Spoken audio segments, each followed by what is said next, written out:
Antrotopías. Antrotopía 5. Norma social.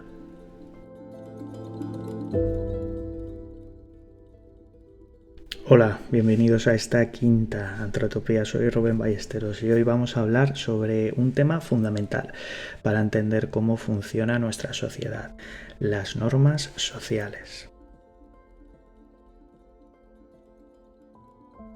¿Alguna vez os habéis preguntado por qué os comportáis de una determinada manera en algunos contextos?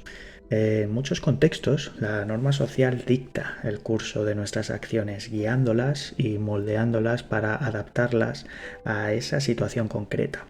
Pero empecemos con lo básico. ¿Qué es una norma social?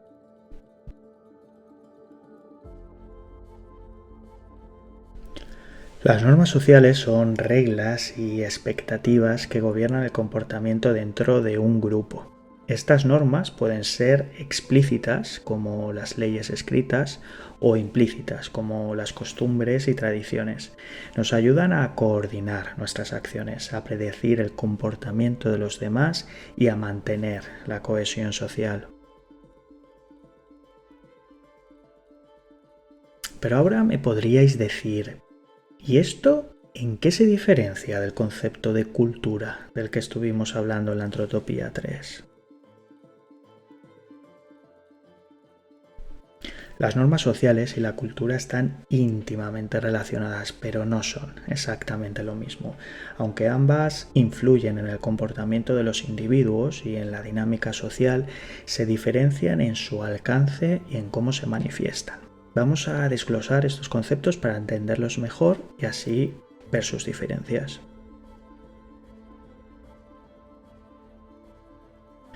Las normas sociales son reglas y expectativas que guían el comportamiento de los individuos dentro de una sociedad o grupo específico. Como ya hemos dicho, estas normas pueden ser explícitas, leyes, regulaciones, o implícitas, en forma de costumbres, tradiciones no escritas, etc.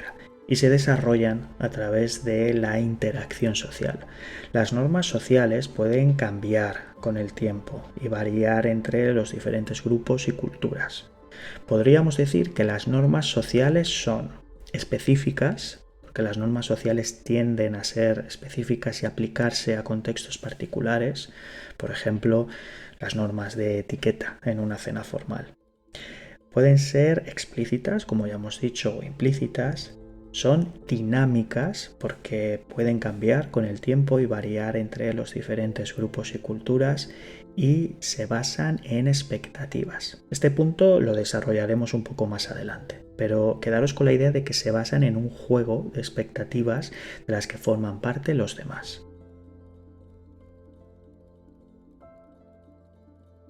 La cultura, en cambio, es un concepto más amplio que engloba el conjunto de conocimientos, creencias, valores, normas, costumbres, arte, leyes y cualquier otra capacidad y hábito adquiridos por los seres humanos como miembros de una sociedad. La cultura abarca tanto las normas sociales como otros elementos que configuran la identidad y la cosmovisión de un grupo social.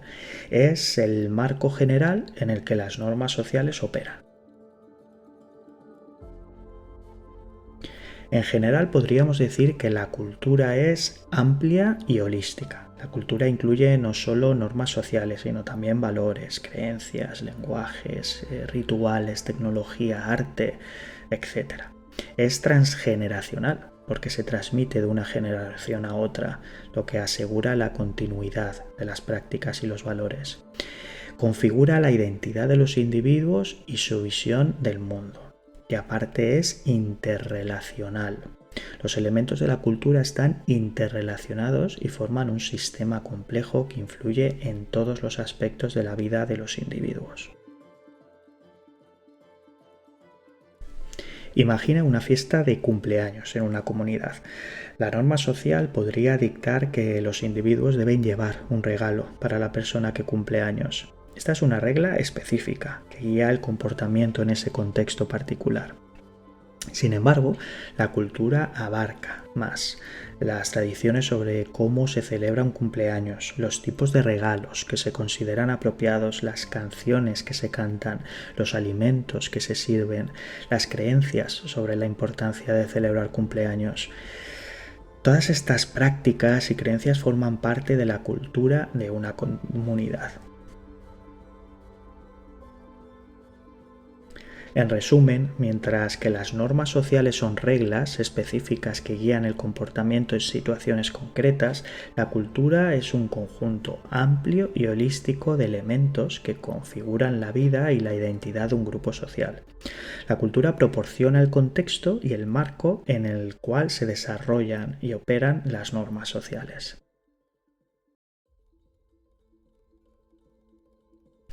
Ahora que tenemos claro qué se diferencia una norma social de la cultura, podríamos hacernos la siguiente pregunta. ¿Cómo se forman y se mantienen estas normas?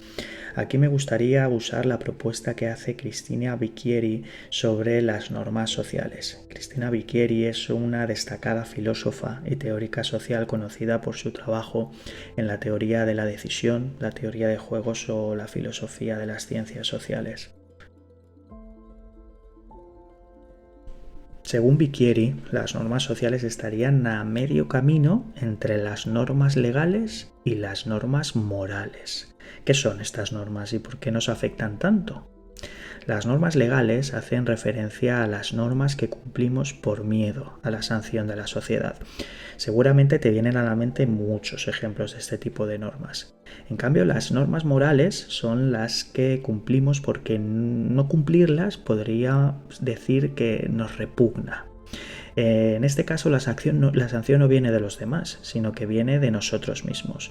Y podríamos decir que está conectada con mecanismos culturales como el tabú. En los dos casos, veis que son normas que nos impelen a comportarnos de una manera determinada y que tienen un gran poder para moldear nuestro comportamiento. Pues bien, las normas sociales estarían a medio camino entre las dos. Para Bicchieri, una norma social es un patrón de comportamiento que se sostiene gracias a las expectativas sociales. Antes he comentado algo sobre las expectativas. En este modelo hay dos tipos de expectativas clave, las empíricas y las normativas. Las expectativas empíricas se refieren a lo que los individuos creen que otros harán en una situación particular. Por ejemplo, si todos tus compañeros reciclan, esperas que continúen haciéndolo porque estás completamente convencido de que es la mejor opción. Estaría relacionado con cuántas personas creen que se debe cumplir esa norma. Las expectativas normativas, en cambio, son las creencias sobre lo que los demás piensan que uno debería hacer. Siguiendo con el ejemplo del reciclaje, no solo crees que tus compañeros reciclan, sino que también crees que ellos piensan que tú deberías reciclar. En este caso, estaría relacionado con cuántas personas esperan que cumplamos esa norma. Bicchieri argumenta que para que una norma social se mantenga, ambos tipos de expectativas deben de estar presentes. Las personas siguen las normas porque esperan que los demás lo hagan, expectativas empíricas, como ya hemos dicho, y porque creen que deben hacerlo, las expectativas normativas. La fuerza de la norma, como veis, proviene de lo social, de los demás. Esta aproximación a mí me parece muy interesante porque permite explicar los casos de ignorancia pluralista. Este término hace referencia a las situaciones en las que una comunidad sigue una norma social, aunque la mayoría desearía no seguirla. Por ejemplo, imaginemos una sociedad en la que se condena firmemente una conducta determinada. Quizá las personas individualmente no lo condenarían de una forma tan tajante, pero el juego de expectativas que hemos comentado antes los lleva a aplicar esa norma sin dudarlo. Ahora imaginemos que se saltan el tabú de hablar de esa conducta abiertamente y se dan cuenta que todos piensan de una forma muy parecida, pero que debido a la falta de comunicación no se habían dado cuenta. Ahora las expectativas con las que opera la norma han cambiado radicalmente, con lo que seguramente la norma cambie también. Ahora, siguiendo este ejemplo, te propongo que pienses en situaciones concretas y pienses en el juego de expectativas que operan en esa situación y que moldean la norma. A mí, por ejemplo, se me ocurre la condena a la homosexualidad o la concepción de los roles de género. ¿Cuáles se te ocurren a ti?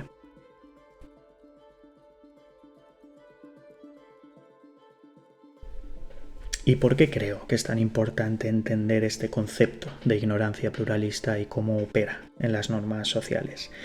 Porque es la forma de entender cómo la visibilidad de ciertas situaciones y la comunicación pueden resolver y dar luz a muchos conflictos normativos.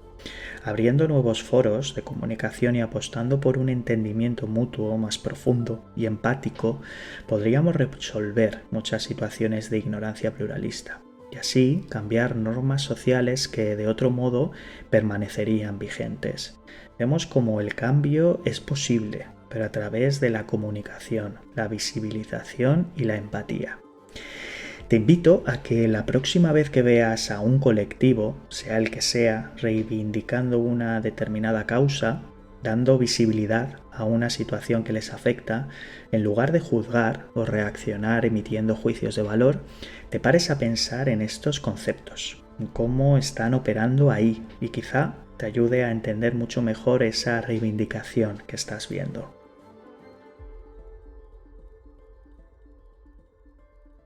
Ahora bien, ¿cómo elegimos una acción en una situación en la que no opera una norma de forma clara o la norma nos dice que hay varias opciones sobre las que elegir?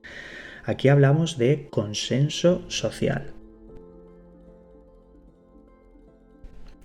El consenso social se refiere al acuerdo generalizado dentro de un grupo sobre ciertas normas y valores. Este acuerdo es esencial para la cohesión y el funcionamiento armonioso de cualquier sociedad. Sin consenso, las normas sociales perderían su fuerza y las expectativas, tanto empíricas como normativas, se debilitarían.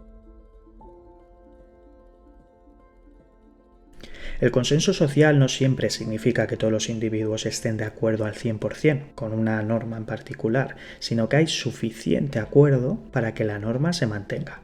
Este consenso se genera a través de la interacción social y la comunicación constante entre los miembros del grupo.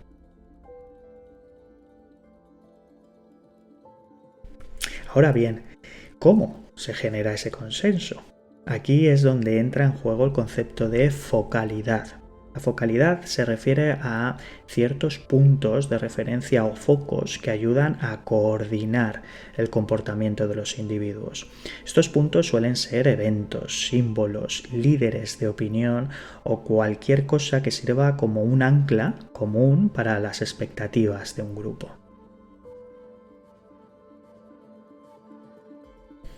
Imaginemos una situación en la que se introduce una nueva norma, como ocurrió hace unos años con el uso de las mascarillas durante la pandemia. La focalidad podría venir de las figuras de autoridad como líderes políticos o expertos en salud pública que promueven esa norma. Su influencia ayuda a establecer expectativas empíricas, todos usan mascarillas, y expectativas normativas, que todos deberían usar esas mascarillas. Los medios de comunicación también juegan un papel crucial en la focalidad. Al informar y hablar constantemente sobre el uso de mascarillas y su importancia refuerzan ambas expectativas. Así, la focalidad facilita la creación de consenso social al proporcionar un punto de referencia claro y común para el comportamiento esperado. La importancia de la focalidad no puede ser subestimada. Sin puntos focales claros, las expectativas pueden volverse difusas y las normas pueden perder su fuerza. Por eso, en situaciones de cambio social o crisis, los líderes y los medios de comunicación juegan un papel esencial al proporcionar claridad y dirección.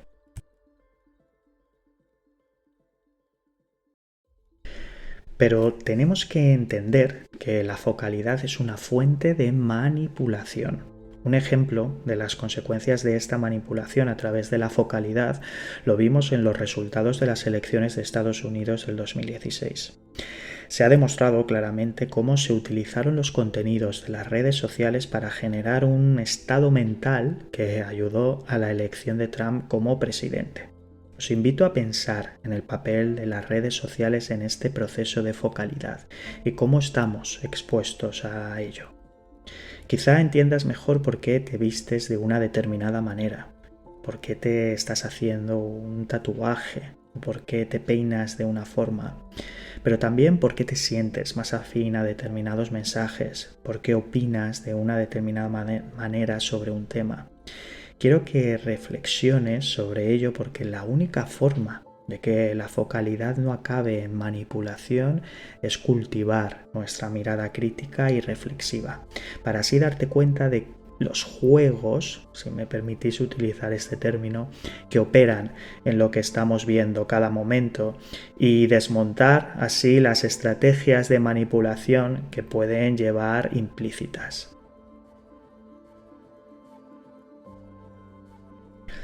Como resumen, me gustaría que entiendas la importancia de conocer los conceptos de norma y consenso social y cómo se construyen y operan, para así, por una parte, entender que podemos convertirnos en agentes de cambio social simplemente comunicándonos abierta y empáticamente con los demás.